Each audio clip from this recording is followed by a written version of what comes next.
નમસ્કાર, મારું નામ છે અશુભાઈ હુમજીભાઈ ડામોર. ભૂતોડી પ્રાથમિક શાળામાંથી આવું છું અને મારા ઇનોવેટિવ શિક્ષક જે નામ છે ભાષા કોર્નર એક સહયોગી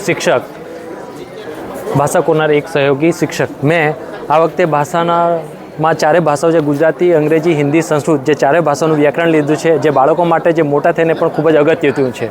અહીંયા મેં ગુજરાતી અને હિન્દીનું વ્યાકરણ લઈ લીધું છે. એમાં બાળકોની મદદથી મેં આ જે પર્યાયવાચી શબ્દો છે એ બાળકોની મદદથી સારી રીતે 6 થી 8 ધોરણની ચોપડીના સમાનાર્થી શબ્દો લઈ લીધા છે. એવી રીતે અહીંયા ગુજરાતીમાં પણ સમાનાર્થી શબ્દો છે એ બાળકોની મદદથી મેં બધા શબ્દો સમાનાર્થી શબ્દો લખાઈ લીધા છે. એવી રીતે અહીંયા વિરોધી શબ્દ છે, હિન્દીમાં મહાવરે છે, સંસ્કૃતમાં ટિપ્પણી છે. સાથે સાથે અહીંયા મેં અંગ્રેજીમાં એક સરસ મજાનું પ્રપોઝિશન માટે એક TLM બનાવ્યું છે કે બાળક સરળતાથી કે ઇન, ઓન, ફાર એવા શબ્દો સરળતાથી જે પ્રિપોઝિશન છે એને સમજી શકે છે. અને અહીંયા એક સરસ મજાની ગેમ છે જે બાળકોને રમવામાં ખૂબ મજા આવે છે. એવા અમુક હાથના અને પગના જે 3 રેખાઓ દોરાયેલી એમાંથી બનાવેલું છે.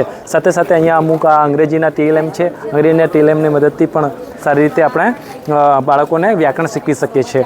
અહીંયા જે છે જોડણી, જે બાળકોને ખૂબ જ જરૂરી છે. જોડણી શીખવામાં બાળકોને ઘણી બધી તકલીફો પડતી હોય છે, ત્યારે અમુક જોડણીના નિયમો મેં અહીંયા બનાવ્યા છે. અહીંયા જે છે એ વિરામચિહ્નો છે. વિરામચિહ્નોના કારણે ઘણીવાર અર્થનો અનર્થ પણ થવાની સંભાવના વધી જતી હોય છે. ક્રિયા વિશેષણ એવું સરસ મજાના TLM બનાવ્યા છે. અસ્તુ.